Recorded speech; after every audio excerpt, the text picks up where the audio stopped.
listen to me, Caesar. There can be only one talking chimpanzee on Earth. The child of the two talking apes. 20 years back. From the year, Senor Mando, when the two talking apes arrived on Earth. And we believe that the male and female talking apes have come to us out of the future. A month before the talking apes arrived on Earth. From now on, you have but one assignment. To find that talking ape. He's a performing ape for my circus. A talking ape? That idiot! This chimpanzee... Get out of retraction immediately. Announce that the talking ape has been apprehended and put to death. Hello to all you chimps, gorillas, orangutans, and you damn dirty humanoids. We are here with another episode of Talking Apes as we celebrate APEril. Oh, we're so excited for this month. I am Richard Woloski, and I want to welcome you back to Talking Apes.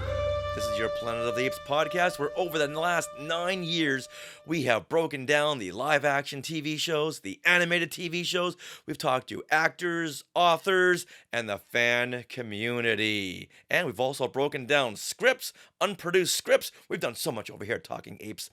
But now, everyone, go nuts for my co-host, Mr. Kevin Toft. Hey. You forgot the heretics and non-believers again, Richard. What have I told you? Never forget the heretics and non-believers. Who are we going to persecute? It's APEril. Well, thank you. Thank you, Dr. Zayas. We had another visit by Dr. Zayas. He's always upset. Why is he always upset? Well, you know, it's a lot managing the heretics and non-believers. You know, so it can wear on you. Now, what would Dr. Zayas sound like if he was excited for another Talking Apes episode in APEril? What took you so long? What took us so long? It's not our fault. APEril doesn't come around every couple of weeks, Dr. Zayas.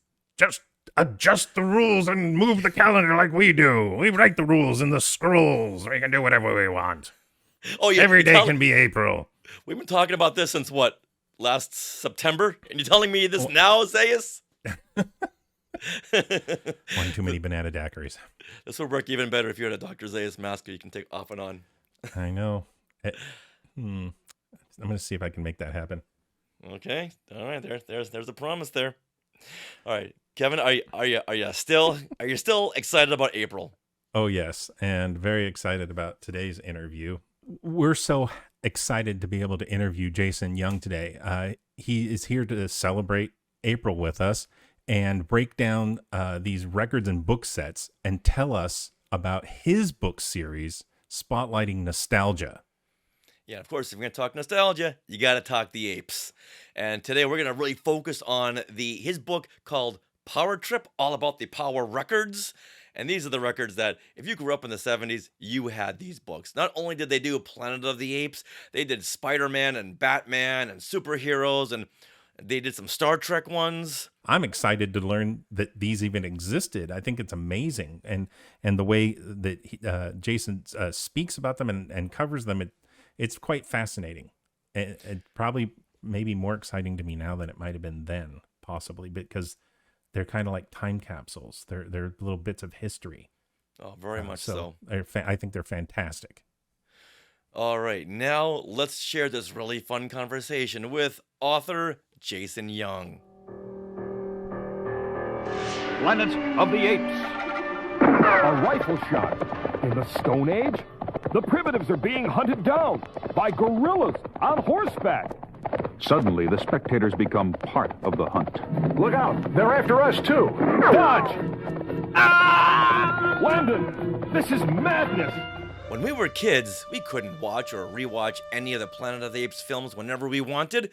However, we had the next best thing, adaptations courtesy of Power Records. Author Jason Young is here to help us celebrate APEril and break down these record and book sets, and tell us about his book series, spotlighting nostalgia. Welcome to Talking Apes, Jason. Hey, nice to be here, guys. I appreciate you bringing me on the show. I'm a fan. Welcome aboard. Well, we're a fan of yours. We can't wait to talk about all your books that you have authored. But before we get there and before we get into the Power Records, tell us about your fandoms. I am a huge Planet of the Apes fan as well. My introduction to Planet of the Apes was through Mego. So I'm a big Mego guy. I'm a big Planet of the Apes Mego guy. So a lot of I played with the Migos before I saw the movie, before I saw the television series. All right. And then I saw the television series before I saw the movies. So I was Wow. sort of backwards. And yeah, and huge fan of the television show, even more than the movies, which I think is a little rare, I think, but Right. love the movies too. But yeah, the Power Records was basically, for me, the voice of my Migos. So I would play the records, and I would play with the Migos with it and kind of act it out as a kid.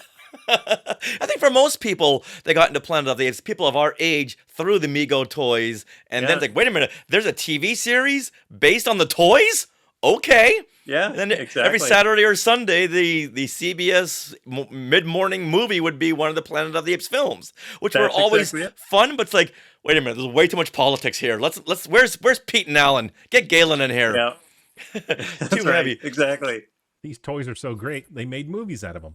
I know. So other than Planet of the Apes, what are your other fandoms? Well, I do. Well, how about I give you a little spin around here in the Fortress of Dadditude. So we have a lot of Oh, we got a lot of toys. Superman, a lot of Evil Knievel. Look at all those. We have old wow. GI Joes. We have a lot of 12-inch figures there. Oh, that Spider-Man and Hulk poster, I had those. Those That's like are looking from into my childhood bedroom. bedroom too. So I have the original bridge of Star Trek, the Adventure Team Oh my GI Joe. gosh. I used to play. And with if that. I really flip you around here really fast, you'll see my Star Wars wall. All my old vintage Star Wars guys. So The Wall of Kenner. yeah, exactly. So a lot of anything 70s really. So Fisher Price Adventure People, Mego, $6 Million Man, Evil Knievel, Stretch Armstrong. Yeah, and pretty much all your books were all based on nostalgia, which we'll talk about in just a second because I can't wait to talk about these. But we got to talk about these Planet of the Apes Power Records because for years the Ape listeners have asked us to cover these Power Record book and record sets. Now, since you authored the book Power Trip about these and other Power Records titles, we thought, who better than to ask than you to be a guest here? So give us a little breakdown of these Planet of the Apes book and record sets. And do you own them? Absolutely. I brought props. So we All got right. the original Planet of the Apes with the really cool, they all had the standard Go Ape back. They had Escape. Well, you have them right there, yeah. So they have Escape. They have, hold on, here's mine. Here's my Escape. There you go. So Beneath, and then we got the Battle. And you'll notice there's one that's absent, right? There's Conquest. My favorite. Yeah. Conquest was deemed too, it was considered too violent for kids, I guess, to adapt. Conquest. Whoa. There's a lot of machine guns and a lot of fighting, so that didn't get the cut. But the original, so 4 of the 5 films released as book and records with the 45 in the comic. Conquest didn't get one. And then now one of the things Power Records was famous for was they would get legs out of these stories. So you would get a story on a 45 with a book and record, then you'd get it on a single 45 without a book and record, then you get it on an LP, then you'd get it on a different LP. So they would re-release and re-release with different covers. So with Planet of the Apes, you would have all 4 of those movie adaptations on one LP. Later on, they'd release it. And the cool thing about Power Records, too, is they also did the TV show. So they had 3 separate 45 records of the TV show, all original stories.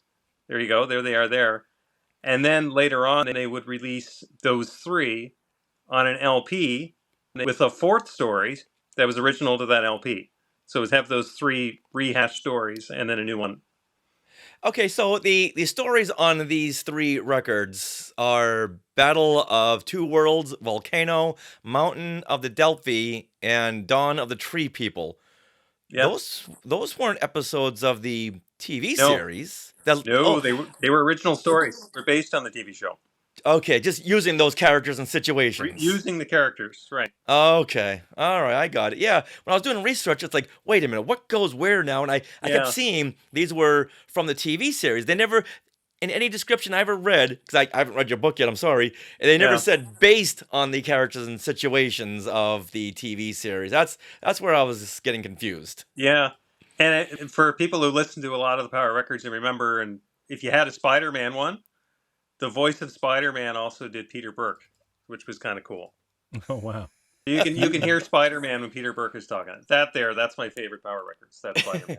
Yeah, I had this Power record book when I was a kid, and I carried it everywhere. That and my Escape from the Planet of the Apes, where they murder a small child, but Power Records said, "Yeah, go ahead." They murder a small chimpanzee. Yeah, go put it out. Conquest? No, don't even think about it.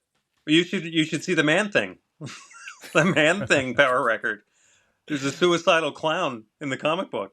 All right, where are they drawing the line here? And I'm like, clearly nobody was looking at this stuff thinking a 7-year-old's going to listen to it. But well, they were wrong. That's right. All right.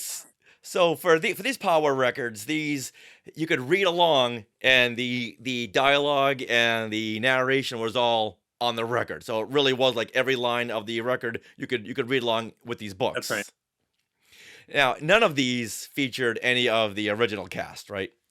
No, it was all drawn generic. So there was no Charlton Heston likeness or anything like that in the comic book. Wouldn't it be funny if Charlton Heston was the only one to return for these? if he read the narration and he read Cornelius and Caesar's part, and Roddy's like, no, this is a bridge too far for me. Be like the animated Star Trek show. Right, they got almost every. They got all the originals. That, right? Yeah, and a lot of those were recorded in their hotel rooms. Amazing. In like one day, it's hilarious. Awesome. Do you have any of these ones here? I don't have those ones. No. Okay. Okay, no. But have you ever heard them? I have. I did not. Okay. So I'll tell you what I've done. Because with the books, like I'm a self-taught graphic designer. So my hobby, my getaway is graphic design, and I love doing silly little projects. So one thing I did with Power Records was, you ever see those blank CDs you can buy that look like old 45 records? No. Well, they have them here. They're blank CDs, but they look like a 45 record from the 70s. So I bought a bunch of those, and I burned off YouTube a bunch of episodes of Power Records, and then I designed these LP covers and printed them off and folded them up and glued them like you would with a real LP. So it's a CD-sized LP that looks like a 45 record inside, and I can listen to them in the car. Fantabulous. Yeah. So I've got to admit, I've never heard these records that were showing up right now. The records, the stories that were based on the TV series. Now, in your opinion, how good are these? Well, they're intended for kids, right? So they're over the top with the sound effects and things like that. But they're fun little stories. Most of them are 10, 12 minutes long. They're not very long stories, but they're fun. It's different listening with a 48-year-old ear versus a 7-year-old ear. So you're it's a little different listening. So you kind of have to take that, and it's a different decade. Like there's a lot of I like them for what they are. I enjoy them. They're fun little escapes and little silly. When watching or listening to anything that's period like 70s, you have to listen to it with a 70s notability. Because you can't watch it like from a 2024 notability. Because like, wait a minute, what are you talking about? Stop saying groovy, Pete. This doesn't make any sense. And some things age better than others. Like and feel free you'll hate me for this, but I cannot watch the Planet of the Apes cartoon now. I can't. It's just, to me, it's unwatchable. Like it's so bad to watch it now in 2024. And I want to love it. I want to really enjoy it, but I just cannot. It did not age well. Back when Talking Apes was Talking Apes TV, we did break down every one of the episodes of the Return to the Planet of the Apes TV series. And if we weren't breaking them down for the podcast, I'd be like scrubbing through them because, they are a little with the animation where only one piece of their body would move at one time. Yeah, exactly. The animation wasn't quite there yet. No. But you know what? We watch it through the lens of 1975, and we're all good. Exactly. Yeah. So Power Records released a lot of titles, not just Planet of the Apes. Yep. They released dozens of these sets. Now, were they original stories or adapted comics from like the Hulk and Spider-Man? It's kind of interesting. As I was doing the book, I realized, and should have noticed, but I didn't until I was doing the book, that all the Marvel comics were straight adaptions from comic books. Literal, like that Man-Wolf was literally an Amazing Spider-Man issue. All but one. There's one Marvel one called Invasion of the Dragon Men with Spider-Man. That was the original story, and for some reason that was the only original story from Marvel. All of them were, the Hulk at Bay, Captain America, Fantastic Four, all straight comic book adaptions. Now, DC Comics was the complete opposite. DC Comics were zero straight adaptions from comic books, none. They were all original stories, and I think the reason was because they had Neil Adams doing them. And Neil Adams worked at DC Comics, and he had his own, continuity studios on the side, and he would pump these Power Records out as like private commissions, and they looked and felt like a DC comic because it's Neil Adams, right? So, but I always thought that was pretty interesting that Marvel was, grab it with Man-Thing that I referenced earlier. Like it was like somebody was saying, "We'll do a Man-Thing." Okay, well let's just grab that one and do that one without a lot of thought. Where DC was, complete original stories. Well, Marvel was smart. It's like, hey, we have hundreds of stories. Pick whatever you like. Right. That's right. Yeah, but to have Neil Adams draw out the DC comics, that's a feather in your cap there. Exactly. That's what I know Neil Adams for, like that, and the Muhammad Ali versus Superman, like those. That's Neil Adams. I don't think of all the millions of comics he's done. I think of Power Records and that Treasury comic. Oh, awesome! And another Power Records set that I had when I was a kid, which I really loved, was Dracula. Oh yeah, those monster ones were awesome. Yeah, but this cover scared me. I'm thinking, here's this guy peacefully asleep, and here comes this woman gonna drive this stake right through his heart. Leave the guy alone, would you? It's probably his wife. We're going close. Did I tell you not to leave the toilet seat up? Yeah, did I not tell you this? And stop snapping that gum. Yeah. Now, what are some of the other notable Power Record sets that you like personally? For me, I like $6 Million Man a lot. I'm a big $6 Million Man guy, and I thought they got Lee Major's voice really well. I thought they did a good job. Star Trek was big for me with the old Captain Kirk, and in the Star Trek comics they had African American as Sulu, and they had Uhura as a blonde. And interesting enough, a little bit of research. They had the rights when they did Star Trek. They had the rights to use Kirk, Spock, McCoy, and the Enterprise, and that was it. So they didn't have the rights to use Sulu's likeness or Uhura's likeness or Chekhov's likeness. So Scotty, they blatantly went the complete opposite direction so they wouldn't get in trouble. There's a picture in the book actually. That's funny. There's a picture in the book of I don't know if you can see that. Goodness. Yeah. Yep. Yeah. Wow. So, interesting tidbit. Yeah, I'm guessing they weren't thinking, another 45 years, there's going to be people on a podcast ripping us apart and telling us this is, Of course not. This is just... Well, they weren't allowed to use the likeness. They were just playing it safe, right? That's all. So, but they did some interesting ones. They did Kojak, which a lot of people don't remember. They did Conan. I do remember Kojak. You're kidding me. Kids were listening to Kojak? No, Yeah, you know what exactly. it was?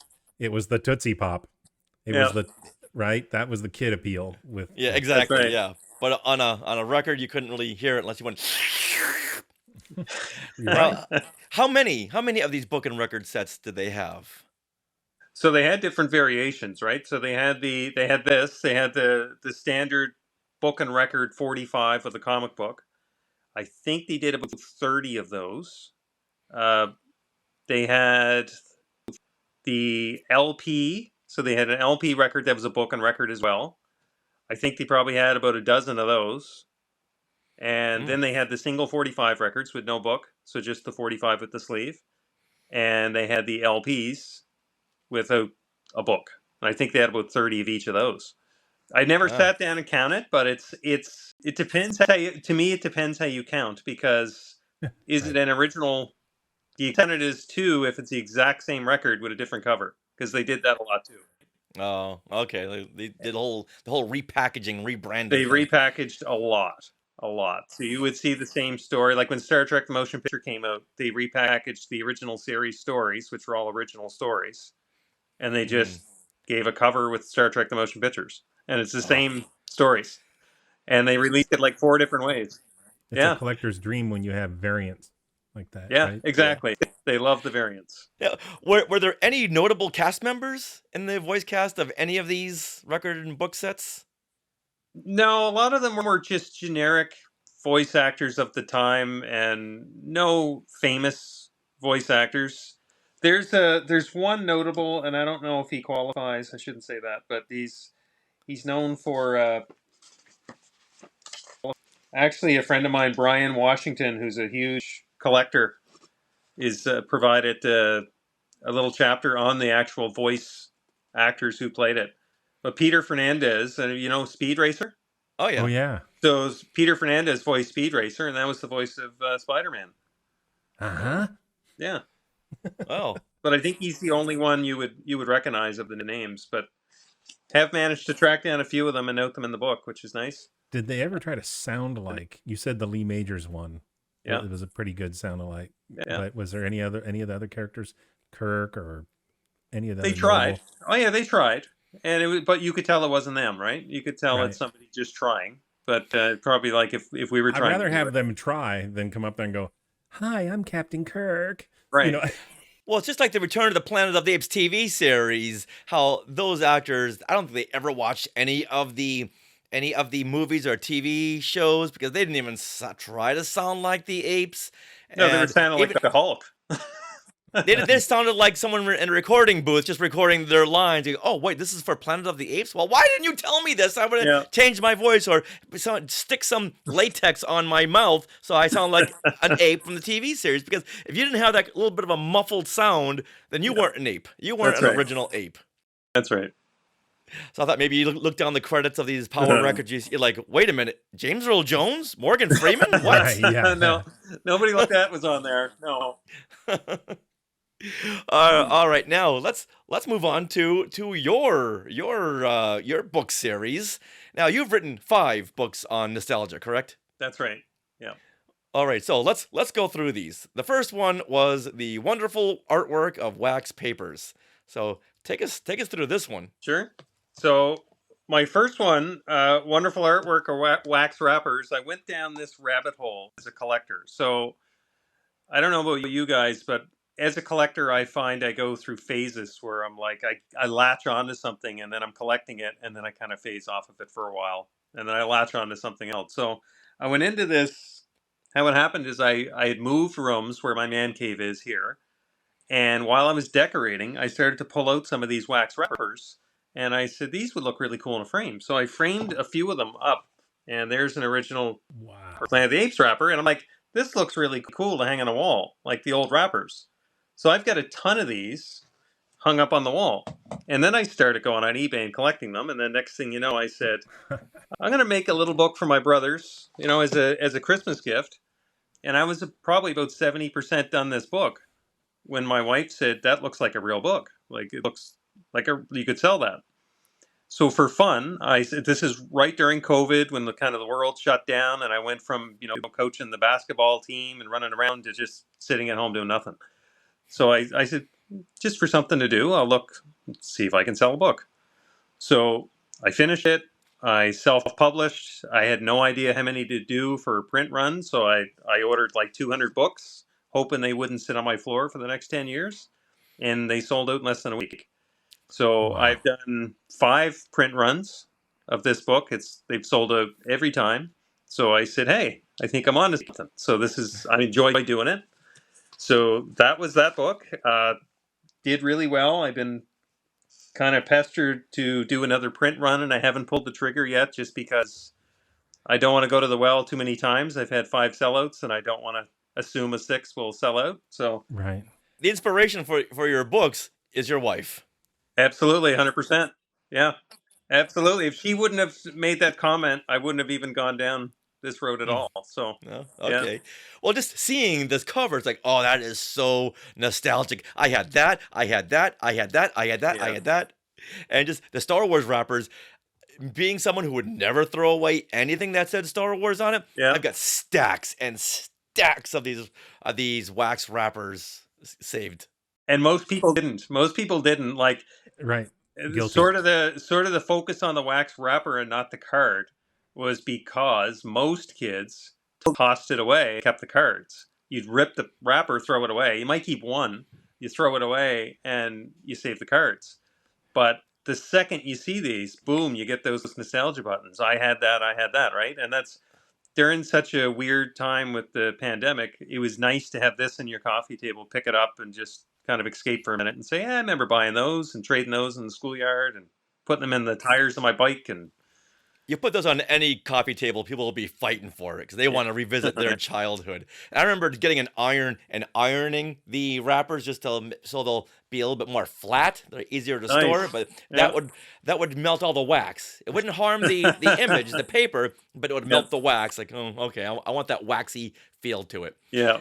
Now, what is inside the book? Do you have fun facts? Is it just the wrappers? Some history? So it's this one's predominantly, it has a little short chapter at the beginning. This is my shortest book. It's only 80 pages. So it has a little introduction to kind of talk about the wax wrappers, and then it sort of takes you through the decades. So, the 60s, the 70s, the 80s, kind of goes through right till the end of wax wrappers in like 1990.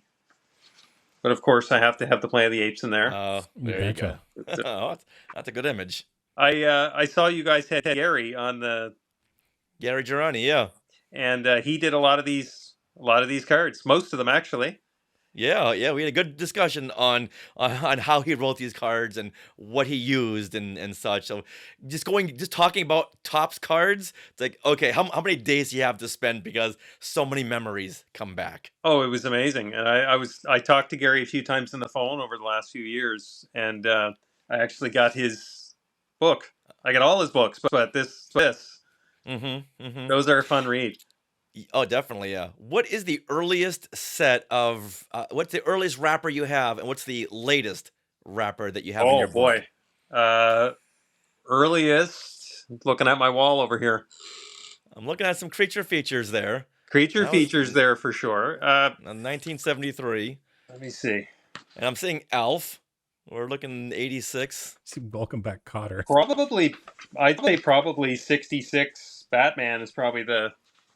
Oh, okay. There's I'm wrong. 1958 Zorro would be the earliest. Whoa. Zorro? Yeah. Oh, can you show us the picture? With Ricardo Montalban? No, that's Guy Williams. Oh, Guy Williams. So that's before Montalban came on. Okay. Yeah. Then what's the last wrapper you have there in terms of date? Last, I think, is RoboCop 2 was the last one that sort of came out before they went to those foil wrappers. Yeah, that wasn't any fun.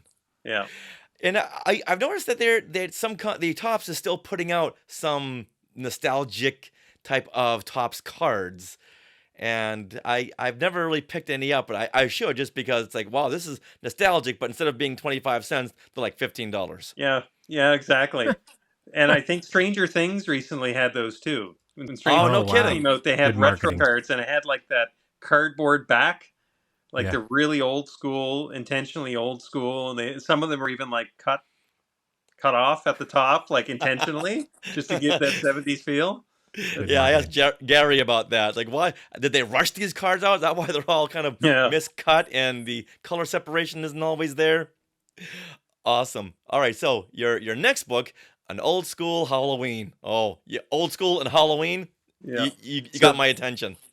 This is definitely my best-selling book I've had. So I was nominated for a Rondo Hatton Award for this one, and did a book signing, and was on the radio and the newspaper and all that stuff. So this is where I was like, wow, I feel like this book is a big deal. But where I started with this book is originally going to be just Ben Cooper Halloween costumes. And when I started doing the research for this one, I found a name, Frank Romano. Frank Romano. I've had him on the show. I've had him on Skywalking Through Neverland. Yeah, right before he passed away. He was like 98 years old. Yeah. And Frank Romano, if anyone doesn't know, he's the one who he did the artwork for the Ben Cooper costumes. Absolutely. He sculpted the masks. He painted the smocks. He did all the work. So it's sort of, to be honest, it sort of bothered me as I researched for the book how I had never heard of him. And I'm like, how have I never heard of Frank Romano? He did all of it. So I tracked the man down. He was 97 when I tracked him down. I interviewed him for the book. And what the book ended up being was basically a tribute to him.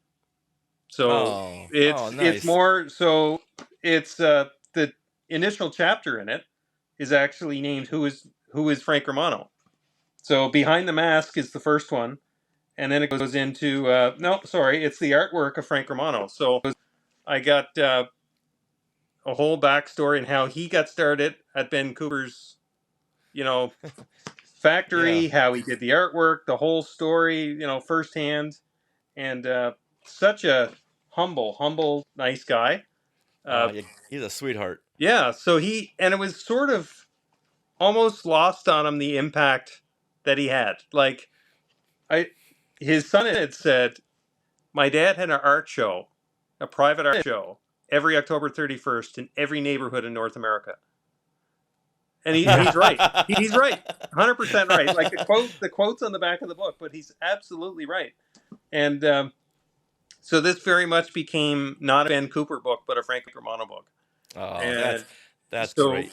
Yeah, so it was his backstory, and then the rest of it is the 265 color pages of full old costumes that you could look at and say, hey, I had that. Hey, I had that. Some fun ones in there, like Beretta. I don't know what kids were kids were dressing up as Beretta. And then this just triggered something, guys. It wasn't just the costumes. He did the decorations that went on the house. I know this because we had that skeleton on the door. Yeah. And we had that cat and we had that witch. That witch, right. Yeah. And it's funny, until I saw this, I had totally forgotten about those. And I'm looking at this artwork and I'm going, oh my God, we had those. Yeah. Oh, yeah. Yeah. Well, when we had Frank Romano on, he came on with Ira Cooper. And Ira Cooper said when we hung up, Frank had a tear in his eye. He was just so happy to talk about his artwork and how it impacted and inspired people all over the world. And like, yo, did it ever? Because I thought I was Darth Vader walking around in my Darth Vader costume. And that was his favorite one. That was his favorite costume that he did, was Darth Vader, because he wasn't sure how to do it. Because he said, how am I going to put a guy that's all black on a black smock and make it look cool? So, of course, he did the yellow pop around him to kind of make him jump off. And it was pretty cool. So now what is featured in an old school Halloween? Fun facts about Halloween costume, or is it Frank Romano's reactions to some of the costumes? So my standard format for these books is I put all the writing up front, and then the rest of the book is all visual for you to kind of look at and say, hey, I remember that. So this one has 2 chapters at the front. One that's kind of a history of the Halloween costumes, and then the next is the history of Frank Romano himself. And then the rest of the book is all images. So you might appreciate that page there with the Planet of the Apes. And another fun thing I did with this book is at the back of it. So I really trying to have fun with these. So at the back of it, I have a photo album, and where it's actual old submitted photos that people provided from their photo albums. So as I was making this book, I was on social media saying, if you want to be in the book, and you have an old picture from Halloween. Can you hold that one up again? Can you hold that one up again? Like, you see the old wallpaper and you see the old, like you were saying, Kevin, with the old decorations in the back. Yeah. But I was shocked at how many submissions I got, like literally hundreds. Wow. Everybody wanted to get the picture of the book. So it ended up being like an entire chapter. And initially when I asked, I was going to sprinkle a few through the book. Like, I was going to say somebody submits one where he's dressed as the Hulk. Maybe on the page where I show the Hulk, I'll put a little picture in the corner and say, here's little Jimmy. But I got so many awesome pictures. I'm like, this needs to be a chapter. This is probably the funnest part of the book, to look at all these old images. So, well, that could be a book unto itself. Honestly, it could. But it was a ton of fun. And I should say Richard Rich did the cover art for this. And it's a wraparound cover. So you can see it a lot better on the, I guess if I show you the inside cover. you can see a lot better. It's a wraparound Oh yeah. image, which I have printed off and framed and hung on my wall 365 days of the year. But there's a cool story on the cover of this too. So Spider-Man, like this is a lot of thought went into this image. So Spider-Man was always my favorite Halloween costume. My brother had it, and I always liked it a lot. Bugs Bunny's there. My other brother went as Bugs Bunny. I went as Darth Vader. Got to have Frankenstein, right? And on the back cover, you'll see the Fonz. So I'm a huge Happy Days guy. And King Kong. So the King Kong mask on the back cover. My oldest brother had that mask, and I don't know if you remember the mask, but it was almost an adult-sized mask. It was big, and he had his mouth open, and he would mostly you throw them away after Halloween, but he saved that mask, and he would sit by your bedside and just stare at you with that mask on. You'd wake up out of a sound sleep and wake up and King Kong staring at you. You'd scare the hell out of you. So I had to put King Kong on the cover. As a big King Kong fan, I would have been like, "Oh, King Kong came to visit me. Oh, it's like the Easter Bunny. It's like the Tooth Fairy." I would have loved that. And seeing that Spider-Man on the front cover, that was so me. Walking around thinking I was Spider-Man with my costume, and I hated the fact they had a little breathing hole for the mouth and the nose. Like, no, Spider-Man doesn't have the breathing holes. Come on. And you could cut your tongue on those. You could. Yeah. I think after wearing this, my tongue looked like a snake tongue. It was cut right in the middle. And I'm up in Canada, so a lot of times you'd wear these smocks on Halloween, and then your mom's putting a winter coat over top of it. So you got the big winter coat, you got the hat and the gloves, and you got your Superman outfit, and you go to the door and you're like, "Look at my red boots, I'm Superman," because that's all you're seeing in the costume. Yeah, but how many shrubberies had coats and mittens and hats just buried in them? Because kids are like, "Okay, Mom, thanks," and 2 feet later on, they're shredding layers. Exactly. That was a really fun one to make. That one. Oh, I could imagine. Yeah, Halloween. That's my favorite holiday right there. Nice. All right, the next one. This one took me aback. It's Whitman's World of Coloring Books. It's like when I saw this, like, oh, I had these. Once again, you hit that nostalgic nerve. I had these. Yeah. So this one again, this is a little bit of a rabbit hole I went down as a collector and was really having fun, kind of pulling these images up, and Matthew Muchmore, a friend of mine, wrote the foreword for it, provided a lot of the images from his own collection for this. But the cool story, I guess, here is, I'm trying to find the page, so apologize that I'm looking away here, but I want to show you this page. It's, as I'm doing the book, one of my favorite coloring books was The Hulk at the Circus. I don't know if you guys remember that one. I didn't. No. This one? Hulk at the trapeze doing the circus, because that's what the Hulk does, right?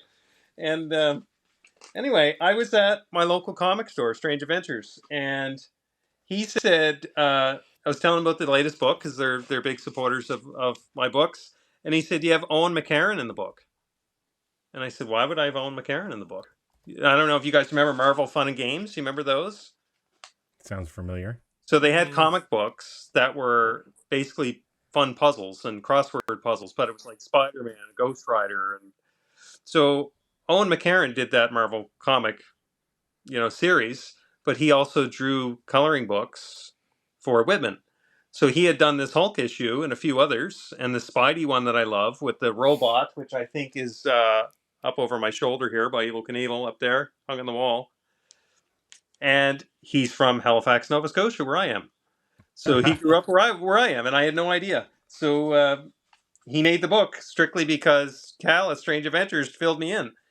And I got a hold of his son, who still lives in Nova Scotia, and got some original artwork images and put a little picture of Owen McCarron in here and the ties back to Nova Scotia. So, wow. Yeah, so that was pretty cool. And this one was my first. So this was my 4th book. So this was after Power Trip, and this one I had signed a book deal with this one, my first publishing contracts with Nacelle Publishing, the folks that do the great show Toys That Made Us. Oh yeah. Oh yeah. And they picked up to publish this? Yeah, so they're selling it on their. If you go on the Nacelle website right now, this one's for sale. Okay, and this one came before Power Trip.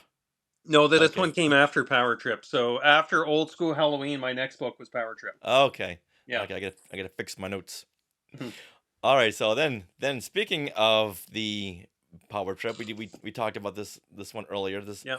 another now there's so much of a big variety. At what point do you write down? I want to do a book about the Whitman coloring books. I want to do a book about Ben Cooper. I want to do a book about Topps rappers and Yeah. Power Records. Do you have like a whole list of subjects you wanted to tackle? There's a theme to my books. If you think about it, they're all something that we all sort of had, right? We all went out for Halloween. We all bought bubblegum cards. We all colored in coloring books. So it's something we all sort of connect on.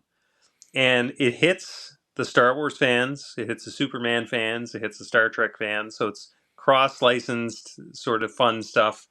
And it's just with Power Records for me, I've always loved Power Records, and I've never talked to anybody at like a convention or toy show or anything like that. When you mention Power Records, they don't say, "Yeah, yeah, I love those." Like that's always the reaction. It's never, Mhm. "I never liked those." Like nobody says that. No, there were our VHS tapes. Yeah, you might hear some people not familiar with them, but usually people get excited when you mention them. But there's never been anything written about them. Like there's no Huh. content really on Power Records in written form that I'm aware of. So that's what I Wow. wanted to tackle. And I was lucky enough. So I credit a lot of the success of Old School Halloween to connecting with Frank Romano and kind of giving the book a little validity that I got. I went to the source, right? So with Power Trip, I wanted to do the same thing. So I found Donald Kaysen, whose father and uncle ran Peter Pan Records. And that's Power Records was a label of Peter Pan Records. As a kid, I always thought they were competitors. I thought they were like two rival kid records, but they're the same company. And so I tracked down Donald, and he was great. He gave me a ton of backstories. He gave me pictures of his dad and his uncle, and the whole backstory of how it came about, and some cool little stories. And I was always so mad that they never made Star Wars versions of these. seems obvious, eh?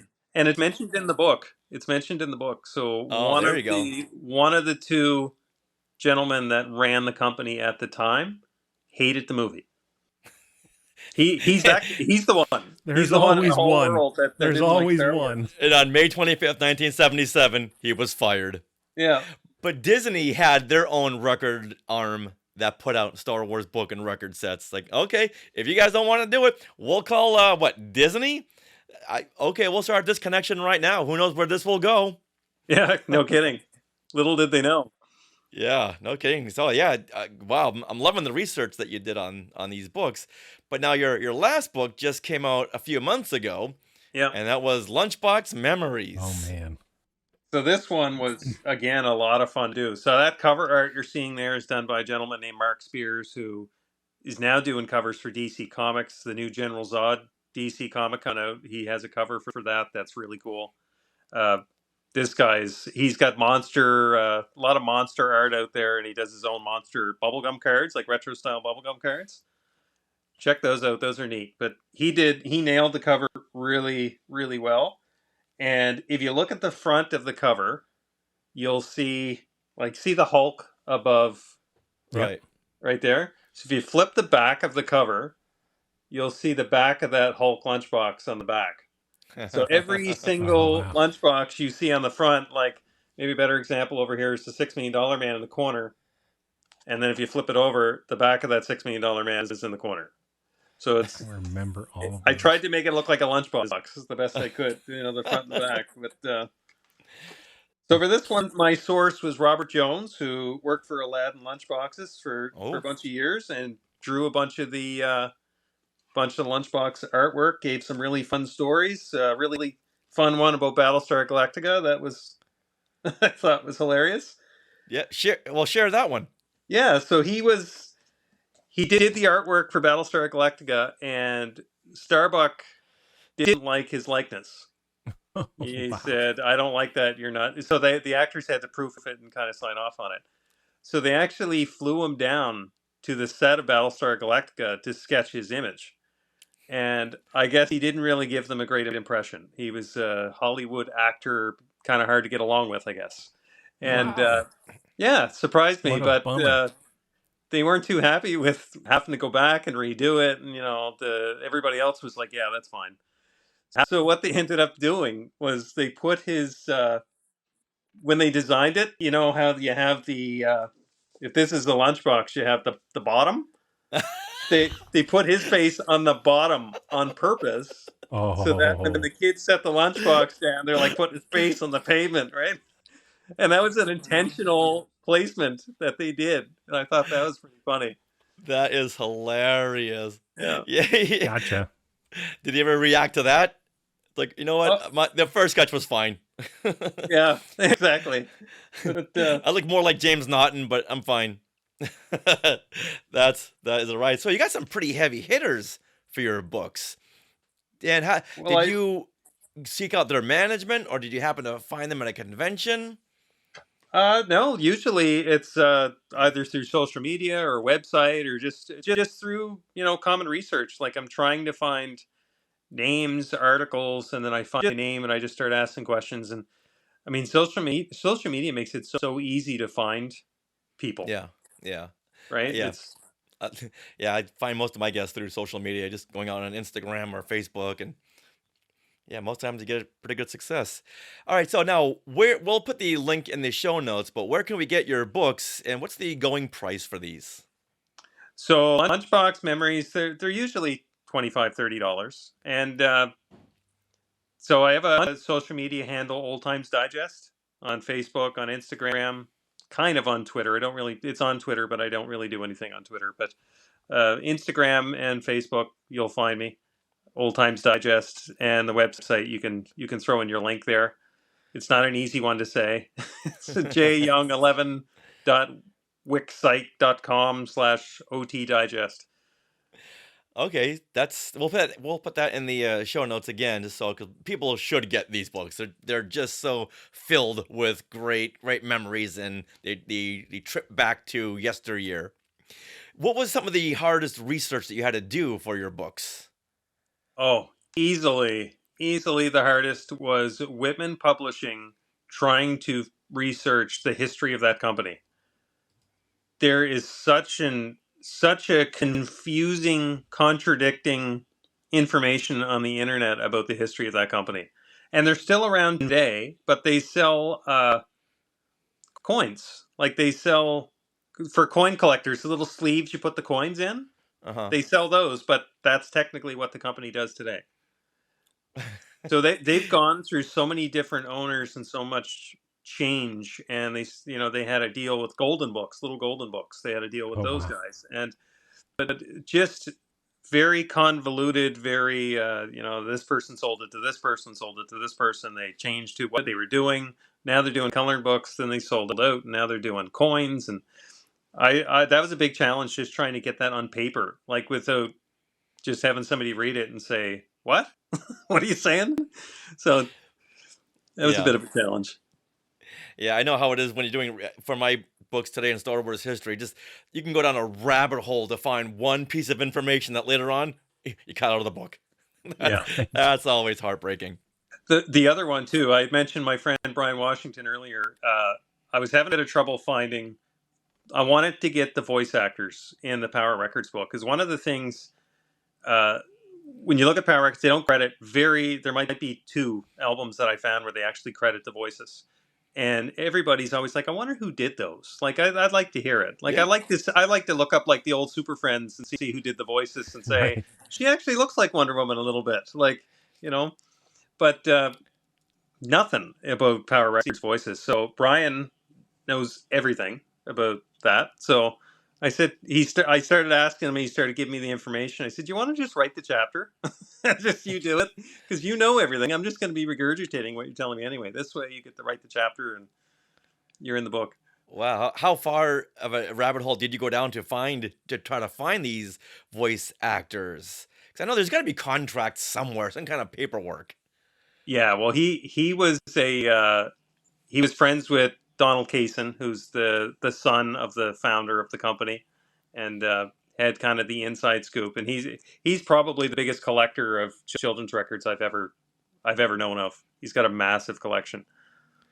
Yeah, and none of these actors have ever turned up. They never went to a convention and said, "Yeah, that was as Man Thing. That was me, You Urko, know right what? I here." tried to find a lot of them have passed on, but I tried to find like that was what I was trying to find. Is not so much to write about them, but to find one, and then get their story right. Right. But I could not find one. Wow, Yeah, boy, if you ever do, that's a whole book right there. yeah. There's so many sub books in here. That's a episode of 60 Minutes. You know, Yeah. tracking down the voices of Power Records. Where are they now? Yeah, someone get Geraldo Rivera. Well, he would come There up you go. empty anyway. So, are you at work on your 6th book? Yes and no. So I've ordered a lot of books for my last two. So I still have some here to get through, and my wife has kind of said, maybe you should get rid of some of these before you start ordering another couple of boxes sitting in the way. But and I'm super busy in real life, so haven't had a lot of free time. Mhm. But that said, I have 3 books that I have started, 3 completely different topics, Wow. and I can't decide which one I want to move forward with. Well, let us help you out. What are they? Well, I don't know if I want to share them because I don't want anybody Oh. stealing my ideas, but Right. I'll tell you one of them because I'm curious what you guys think. So, one thing I'm trying to balance is these are what you call passion projects, right? These are what you're enjoying it. I'm having fun. This isn't Oh work. yeah. And I used to say to my wife, I'll keep doing them as long as I'm having fun. If I'm not having fun and if I'm losing money or I'm not having fun, I'm not going to do them. Yeah. So far, I'm really enjoying them and they're doing really well. But you have to have an audience too. So Power Records did really well, but I was nervous about doing it because let's face it, there's a niche kind of market for Power Records. There's not a massive, you don't have 10,000 followers for Power Records, right? Uh, but Halloween kind of hits everybody. So one I really would love to do is Fisher Price Adventure People. They really have a soft spot with me, but I don't think the market's there. Like there's probably 35 hardcore guaranteed sales, and that's it. Like Okay, I beg to differ on that one really? because There yeah, has I to be think more people collecting everyone, that. Well, eBay everyone would of tell that our story. age group had those toys. So I Yeah, would and, think that and would they be a know big what they one. are, but would they want a book about them? I don't know. Well, just like anything else, it's fun to flip through and go, "Oh, I had that, Yeah. and I used to play with this." And you ask people to send in pictures. I don't know if anyone would have pictures of something like this, but if they do, you Yeah. never know. And put out a poll also on social media and see what people think. There you go. I could do Right? that. A couple of other ones I was thinking about doing a second volume of the wax rubbers. So there's a ton of them that never made the book that I could add. So instead of releasing like a series 2, maybe re-release series 1, but have series 2 combined. So instead of an 80-page book, it's a 160-page book. So you get the Right. original book plus volume 2. I was thinking about doing that. I was thinking about doing one on vintage board games. Everybody had board Yeah. games growing up. Yep. There's a bunch of them. Again, like Presto Magics would be fun to do. I'd love to do Oh. Presto Magics. I used to have a Walt Disney's Robin Hood board game when I was a kid. I loved that. Oh yeah. Yeah. Oh yeah. Between those, the IP games and the Shoots and Ladders and Yeah. Sorry and Monopoly, or just the Mousetrap. Battleship. Yeah, there's Well, I was thinking more licensed board games. I was thinking Okay. more like Happy Days board game, Right. $6 Million Man board game, or Laverne Battle and for the Death Shirley, Star. right? Right. Right. Okay. There was the non-IP ones, and then there was the ones that had IPs, and they would just sell because, well, Monopoly figured that out, right? As soon as they figured out, Right. hey, we can slap an IP on this, and boom, we'll sell 1 million of those to those fans and those fans and those Exactly. fans. Yeah, Yeah. exactly. We still play in my house. We still play the $6 Million Man and the Happy Days board games. Like still, that's our New Year's. That's our New Year's Eve tradition here. Is we have a board game tournament at the kitchen Nice. table and order Chinese food, and guaranteed Happy Days is there. $6 Million Man is there every year. How old were your kids? I have twin boys that are 18, and I got a little girl that's 14. Wow.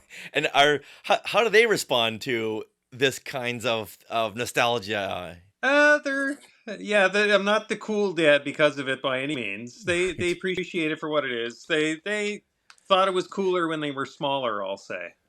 as they get Right. older. I mean, they're teenagers now, so it's whatever, Dad. Do your thing. Do you. Well, you tell your kids to show these to your friends and have your friends show them to your parents and grandparents, and suddenly Yeah, I'll be a rock star. that's right. That's Right. right. Yeah, that's right. Have you ever sat them down to say, okay, on Tuesday nights at 8 o'clock, we would watch Happy Days, Laverne and Shirley, and Three's Company? Or are they well versed in pop culture? So I cultured my kids very well when they were smaller and you could get away with it. So I can honestly say my kids have seen every episode of $6 Million Man. They've seen every episode of the Adam West Batman. They've seen Nice. all the Happy Days, all the Three's Company, all the classics. And they love some of them. They still love some of them now. Some of them they call cringe, which is fine, but that's different era. But at least they've seen them. But it breaks. I'll be honest. It breaks my heart. I watched Superman the movie last weekend, and my son walked in. He's like, "I don't know how you can watch that. It's so cringy." And I swear, I almost put him up for adoption right there. I'm like, I want a blood test. He's not, how can you say that about Christopher Reeve Superman? Like, yeah, right now, pack your bags, son. Pack your bags. yeah, I'm like, wow. Just hurt me to the core. To any kid, anything that is not seen on TikTok is gonna be cringy. That's Right. right. Well, they got a bit better special effects today, I guess, but still, Yeah. I think those movies still hold up. The first two, anyway, still hold up against anything. Coming from kids that grew up on Minecraft, I don't want to hear it. Yeah. Oh, the best Superman film is definitely the one with Richard Pryor. Best one ever. Oh, Edit that part out. Where's my I can't scissors? believe you almost said that with a straight face. Yeah. It took me a little bit. Yeah. Is there anything that they may gravitate toward? Like, hey, Dad, it's Sunday night and we want to decompress over the weekend. How about you put an episode of the Bionic Woman on? Do they ever do that? They'll stop and watch Three's Company if it's on TV. They'll stop and watch that still. But no, they don't gravitate towards the old stuff at all. They don't really watch Yeah. TV at all, unless it's Yeah. That's very true. they Yeah. don't. Kids today, they're it's not on their phone. They don't really want to see it. Now, on the toy side, they will appreciate some of the toys. Like I'll customize some just for fun, and my son Jacob will always tell me the brutal, honest, how did I do? He'll say that looks Mhm. horrible. If it looks horrible, he won't sugarcoat for my feelings whatsoever. Well, if you ever want the truth, you ask a kid or a teen. But If you ever exactly, want the truth, and you ask I do them. want the truth. That's right. So when he says it looks cool, it means something, right? I'm like, wow, it must look cool if he told me it looks cool. So Now, is this one of your custom toys right here? yeah, and that's actually so Figures Toy Company released that, and he was on a big bulky body with like a cloth suit. And this is ManBat. Really like that head sculpt, but I hate the way they did the body. So this I tried to make look like the Power Records. If you see a ManBat Power Records cover, that's what I was going for. Because to me, ManBat is skinny. He's not a big Mhm. bulky guy like the Hulk, and bare chested with the wings. I glued the wings right to his hands. Those are Wolfman hands I put on so he could have the big claws. And so, toys is kind of right up your alley because you were also a graphic designer for Mego. Man, you are living the dream. You are living the dream. I won't lie, that was a bucket list dream. How'd you get started with Mego, and what did you do? So they came back in 2018. I'm a lifelong Mego collector. Like when somebody asks me how long I've been collecting, it's like, well, I was born in 1975, so that's when I started collecting.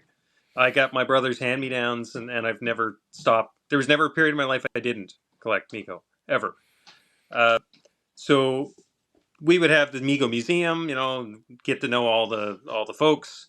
So one of the guys who was a Mego collector worked with Marty Abrams, the original owner of Mego, to bring it back in 2018. Well, I knew who the players were. I knew who was bringing it back.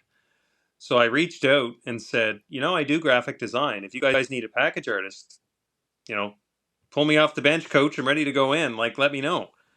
And I asked a few times, and they didn't bite. And then one day at work, I got a random email saying, you want to do a Stan Lee card? And I immediately thought, if I could have a time machine and go back to my 12-year-old self and say, you're going to do Amigo Stan Lee package, like I would have just died, right? Like, and we used to call, we still do actually, my brothers and I, we don't call them Amigos, we call them little men. That's what we called them as kids. So we still refer to them because they had 8-inch and 12-inch, right? So the GI Joes and the bigger Amigos were 12-inch. The little 8-inch guys were the standard. So the little guys were the little men, and the GI Joe fuzzy-haired guys were the big men, right? So we still call them little men. So if I could go back and tell my 12-year-old self I did a little man Stan Lee package, it's like I wouldn't believe it. So I did that one, and then it just kind of took off from there. And I think I did about just over 20, I think, in total. So had a bunch of packages appear at New York Toy Fair, which was pretty cool. Like I was scrambling over Canada Day weekend one year doing, so I had the long weekend, and I just spent the whole weekend doing package design because they needed it for Toy Fair. And I'm like, I'm doing friggin' Mego toys for Toy Fair. Like, oh my God. And all because you put yourself out there and you ask them. Yeah. That is a lesson worth writing down, kids. Write this down. You got to put yourself out there. Right. You ask. If you don't ask, you won't get. That's right. And I mean, to sit here now and say, as a lifelong collector, to say I did The Creature from the Black Lagoon, like Willy Wonka, Hammer Dracula, Star Trek. There was so over here on top of my bridge, there's I don't know if you can see that, but there's a exclusive 2-pack of Mirror Mirror Star Trek that was over in the UK. So I got to design that one, and that was pretty fun because it was a unique box size. Wasn't the standard kind of dimensions. Yeah, Ultraman I did. So that Ultraman on the back of that card is an homage to Japanese company did Poppy, they were called. The Poppy company did a 8-inch Mego style Ultraman back in the 70s. And I referenced that package design in this package design slightly, just because I knew some collectors who would pick up on it, and some of them did. But I try to kind of slip in a little homage where I could in some of these packages. Oh yeah. Yeah, so I did that one there. Got to do some Star Trek. So the first time I went to a Toys R Us and saw my name on a Mego package, that was, my kids were like, talk about embarrassed. I was literally standing there looking at them, and somebody else was looking at them. I'm like, hey, check this out. That's my name. And they're looking at me like, I don't care. And I'm like, you pick it up like, wow, this is done by a Jason Young. I wish I could meet this guy. What do you say, huh? Exactly. If only he lived around here. Oh my goodness. Yeah. And there's Willy Wonka. Willy Wonka is probably my favorite one I've done because the way it works in graphic design with these guys is they'll give you, like, here's that one there I created from scratch. So all those popsicles and everything, like, I had nothing to work with for Willy Wonka. That's why it's my favorite, because they initially wanted like the Wonka gates behind them, and you couldn't really fit it because it's just that little piece to the side of them, right? So it'd be really, really small, and then a bunch of space around it, and it wouldn't look good. So I did that. I did what they asked, and then I did this completely on my own and said, you can decide which one you want to use, but this is what I made, and this is what you gave me to work with. So they went with this one, which was pretty cool. Yeah. Yeah, that's a good choice. Yeah, so they didn't give you much parameters to begin with. Well, it's not always up to them. It's the licensor will provide you with the images you're allowed to use and the style they want, and then you're kind of work within those boundaries. And he's laying on a golden ticket, so behind him is the golden ticket. Yeah, I got that. That was really nice. Oh, look at that! Awesome. So did the estate of Gene Wilder have to sign off on this? I would assume so. Yeah. Mm-hmm. I almost made a Stir Crazy custom, but I haven't done it. With the Gene Wilder and Richard Pryor duo set? So I was going to use the Jimi Hendrix as Richard Pryor because they don't have a Richard Pryor. And I said, he's got the mustache. I might be able to pull that off. But that would be hilarious. Put them in chicken suits or something. You got a set there with my name on it. I'll give you my credit card right now if you can do that. Nice. So then growing up, you played with a lot of Mego toys. Like you said earlier, that's how you got into Planet of the Apes. And what other Megos did you have? Well, actually, I want to tell you my Peter Burke story. So I was telling you how I was introduced to the television show at a young age. Prior to the television show, back then, the only way I get an Amigo was at a flea market, yard sale. So I got, this is my original Peter Burke from when I was a little kid. Wow. And I picked him up at a yard sale, and I brought him home, and I didn't know his name because I hadn't seen the TV show. I knew he was the astronaut from Planet of the Apes, but I didn't know his name. So I went to my brothers, who are older than me, and I said, "What is his name?" And my oldest brother said, "I can't remember. I can't. It'll come to me. I'll think of it." And he came to me and he said, I think it's Barry." And so from then on, he was Barry. Like, I had no idea. So I had Alan and Barry. And to this day, because I'm nostalgic, I call this guy Barry. He's Alan and Barry. So, and I have another one. The other one's Peter, but that's Barry. Got it. You know, if you squint, he does kind of look like Barry Williams. Yeah, and the same with our soldier ape. So the original soldier ape we got, and it's one of the cool brown suited ones, not the blue ones. It's one of the rare brown ones. But we couldn't remember his name, and he messed up Urko, and we called him Orko. So, yeah. Which is what most of the characters called him on the TV series anyway. Yeah, that's right. They go back and forth. And when I met Ron Harper, who played Alan, I said, okay, is it Urko or is it Orko? Because you go back and forth. He said Urko. Yeah. He was like enunciating Urko. It's like, okay, all right. So Barry and Orko, those are the foundation of my Planet of the Apes Migos. And you still have most of your original Migos? I still have them all. And I have the little horse with the little wagon. And in Canada, the horse was sold with little silver balls on his feet, which is the rarer version. So my one kind of slides across the floor pretty cool. Oh, yeah. Urko's helmet come off on the Migo? No. So here's the original Migo Urko. Right. With the helmet. And, there you go. And the cool thing is Migo came out with the same head sculpt, but screen accurate. So painted black, right? With the silver. And if you see them side by side, it's really cool because they're the same head. Just repainted differently. Awesome. Nice. So I was pretty pumped when they did that. They did the same thing with Ursus. So original Ursus here. And then they came out with this new generic gorilla soldier. So you could, build your gorilla army, right? With the nice purple. Right. But again, the same head sculpt. Which is a nod to the original Migo because original Migo did that a lot. They would reuse head sculpts. Like Shazam was Peter Parker. Right. Well, that's smart. Yeah. Yeah. They didn't think too many kids would be discerning between the two. It's like they got a new figure that they were happy with that. That's right. Exactly. All right. Now, before we close up here, tell people where they can get a hold of you on social media and shout out the site where we can buy your books. Sure. So on social media, you can find me at Old Times Digest. I'm on Facebook. I'm on Instagram.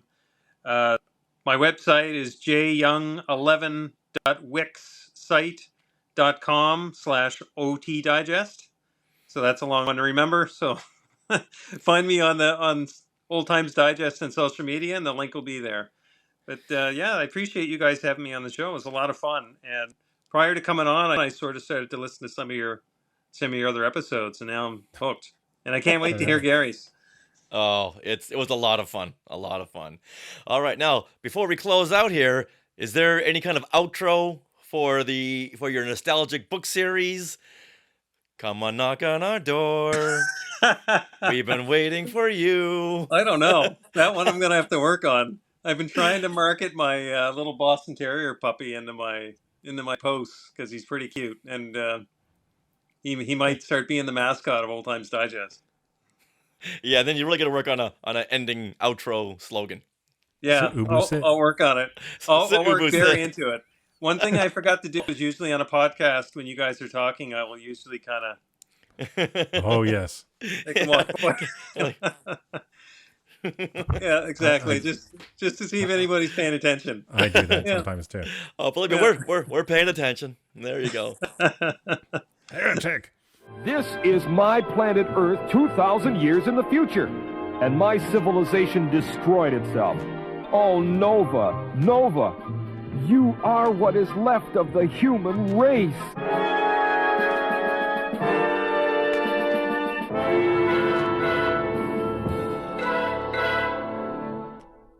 Well, Well, that does it for this additional episode of Talking Apes in the month of April. We want to give a huge, big thank you to Jason Young, author of so many nostalgic books. We're going to put all of the links in the show notes, so if you want to pick them up, I would advise that you do. The links are right there for you. So I hope you had as much fun watching our conversation as we did recording it. If you're just listening to it, that's fine, but you gotta go over there to YouTube. Go to the Skywalking Through Neverland YouTube channel, and you can see all the pictures, big color photos of Jason's books, and everything else we talk about. It's worth the extra effort, folks. Go YouTube. And we couldn't do this without our good buddy Patrick Izzo, who is the admin on the Talking Apes Facebook group. This guy posts so much stuff, and I want to thank you, Patrick. You're doing a great job. And we want to thank all of the apes for coming back to us each and every episode. They're getting more and more downloads because of the apes. So thank you if you're sharing them. Thank you very much if you're telling your ape friends. Much, much appreciated. And we also want to give a big thank you to Rob Dellinger, who composed the Talking Apes theme. Please check out Rob's band at alpharhythmkings.com. The man is a maestro. Now, for more Planet of the Apes news, go to Simeon Scrolls at pota.goatley, that's GOATLEY.com. You'll see some more notes and background on these Power records. They get a lot of stuff over there. Now Kevin, you ready? We are part of the Skywalking Network. Skynet. Where you can find other great shows like the Max Effects Podcast, the Neverland Clubhouse, Totally Tell Me Everything, Star Warsologies, and the flagship show, Skywalking Through Neverland. And you can catch our YouTube shows, Collectopolis and Today in Star Wars History. Another reason to go to our YouTube channel at Skywalking Through Neverland on YouTube. Now, stay tuned for bloopers and other fun bits that didn't make it into the show right after the credits. So until next time, this is Richard. And this is Kevin. Now go APEril. Nailed it. Now Kevin, you ready? We are part of the Skywalking Network. Hello? Hello? Did I say it? Did I say it? Oh, say it again. I said it. Oh, okay, say it again, but louder. Now How's that? I was doing a level test. Okay. Do a take test. Now we are part of the Skywalking Network. Look, I gotta tell you, doing the Skynet, Jedi Tink is a tough act to follow. She's the best, and she's the one I'm trying to emulate. I just always feels like I would rather just call her in just for that one thing on our show, just to come in, have her come in and just do Skynet. I know hours before we record, you're in your little safe zone here, just I know getting into the mindset of Sarah and Jedi Tink. That's what I have to do. So just let her know she's tough act to follow. She's very good at that. It's not Skynet. It's not Skynet. It's not Skynet. It's Skynet. Yeah. You try it at home. You try and copy what Sarah does. You'll see. You think you're good, but you try it. Yeah. And send in your videos of you trying to do that. Yeah. That's a great idea. Patrick, you first.